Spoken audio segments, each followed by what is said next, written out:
I've had so many requests to do this cat, and I can't wait to show you how easy it is, and that there's a really cute trick at the end of how you can make it look like the cat is holding the pumpkin. Or if you want like a cup of hot cocoa, or maybe even a snowball. The choice is up to you.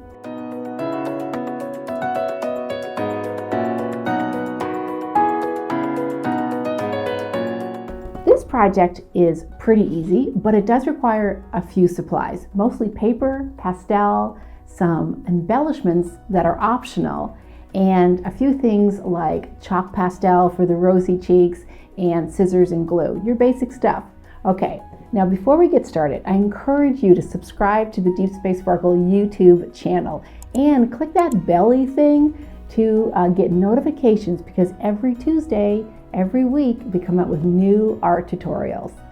Just like all of our videos, I'd love to include handouts. I love this one because you can give it directly to the student and they'll know how to do the first few steps all on their own. So let's get to it. Start with a large sheet of 12 by 18 paper. It doesn't have to be black. You can make your cat yellow or red or orange or green, it doesn't matter. Now, on the folded side, here's the folded side, you're going to take a white oil pastel and you're going to draw a very short line, maybe just half of your finger. Now, if it's a longer line, it just means the cat's head's going to be bigger. Draw a line for the ear, an upside down triangle, and then come all the way down and make the cat's head. So it's basically half a cat's head. Some kids are going to start closer to the top of the paper. Some kids are going to start closer to the middle of the paper. None of it's wrong. It just means that each cat will be a different size, and that's good. Take your white oil pastel, put it somewhere on the cat's face, and draw a line, a curved line, all the way to the corner of the paper. And that is it.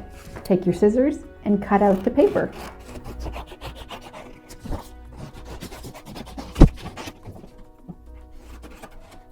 Save this for later, it'll come in handy.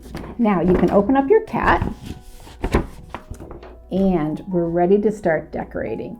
Now, the first thing I want to do is to make a pumpkin that goes in the center of the cat's body.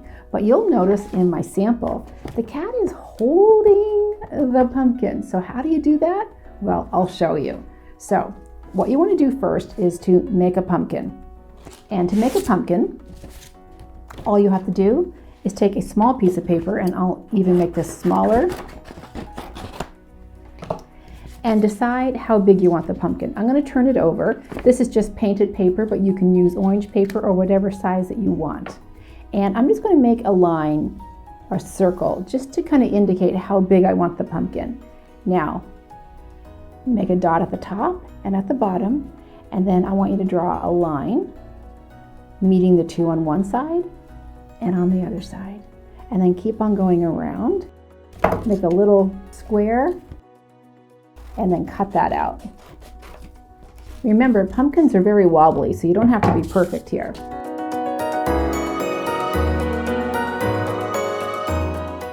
Now, to make the cat hold the pumpkin, fold your cat over and put your pumpkin right about here. Then what I want you to do, see, this is half of the pumpkin.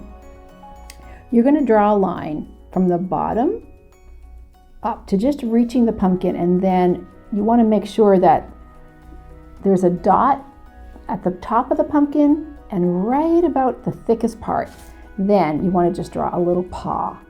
So this paw is going to hold that pumpkin.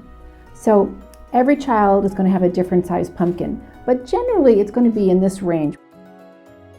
Here's the paw, and then here's a slice down. So let's see what that looks like. Now you want to cut it with your scissors. And if you want to, you can put little paws. And now when you open this up, your cat is going to hold the pumpkin. Before we get too far ahead of ourselves, let's glue this down.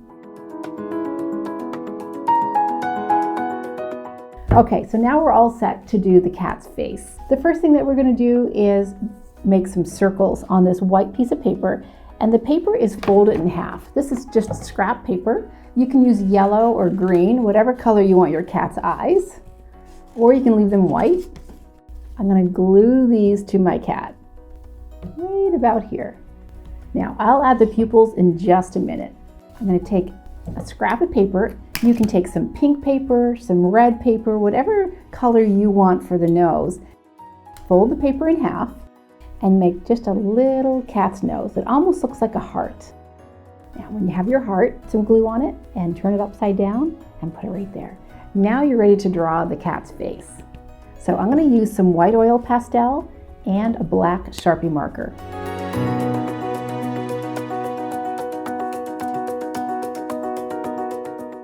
Now you get to add the mouth, a big mouth or a small mouth, it's up to you, some whiskers.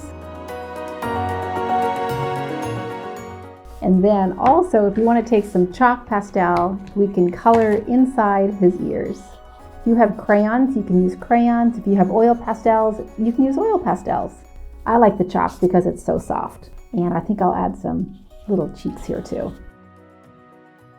Okay, so now we have the pumpkin, we have his face, and now we're going to add a scarf. We're going to do the scarf by using our eyes to measure. So I like to turn my paper just so that you can see the color. And at this point you can use a pencil, you can use a crayon, something that's light. You want to put the scarf close to the face, underneath the chin. And you want to make a little notch, a little dot or a line where the face meets the corner or the edge of the paper. Then if you can do the same, just follow the line, like take a peek underneath the paper and see if you can make it just a little bit bigger so that it goes over the shoulders. So we want to make sure we don't go in that line. We want to make sure that our scarf goes outside that line. And then we can draw a line below here. It's better to cut a little bit bigger than you think you're going to need for the scarf, because you can always cut it down, but you can't make it bigger once it's cut. So now I'm going to look and see, oh, that looks pretty good. I really like that. I could make it a little bit smaller, but I think for the purposes, it's pretty good. Maybe a little bit. Maybe I'll make it round here. Okay, so that looks great. I'm going to make sure it goes underneath that. Now to draw the other part of the scarf, just take your paper and decide where you want the scarf to go. So I want the scarf to kind of go like this. So I'm just drawing it. Now you can just make it a rectangle if you want, or you can get a little bit fancier like I'm doing. And you can choose any kind of paper you would like. Maybe craft paper, painted paper, colored paper. And now it's all time to glue it all together. Okay, so now I can either use a glue stick or some white school glue. And I think I'm going to use white school glue because I find that it's better when you use white school glue on heavier paper.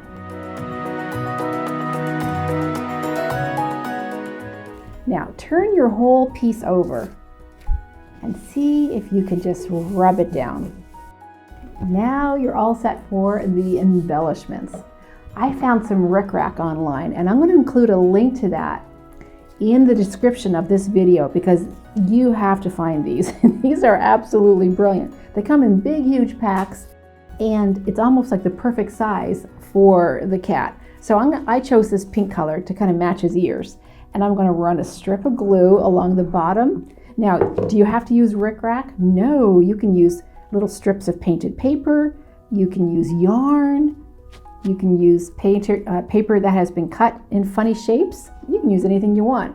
Now, these pom-poms I found online as well. You can glue little pom-poms onto your scarf, or you can do other things. You can make pom-poms. That would be a little bit more challenging for me, but you can do whatever you want. You can use paper scraps. You could even use little pieces of this rickrack. For this textured element, I use just crayons, or you can use oil pastels to create these little hash marks. So you just take, that's hard to see. Let's try a different color. Just go in one direction and then the other, and then keep on going until your scarf is covered with a knitted texture. This is called adding implied texture to your art.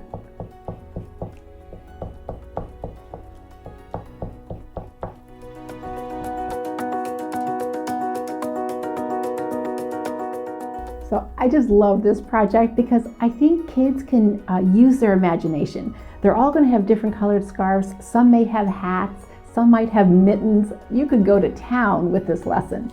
I can't wait to see what your students do. So please join our Deep Space Sparkle Dazzler Facebook group and share your art. I would love to support you on your art teaching journey. And I'd love to see those cats. I'll see you next week where we'll be doing another fall art tutorial. See you then.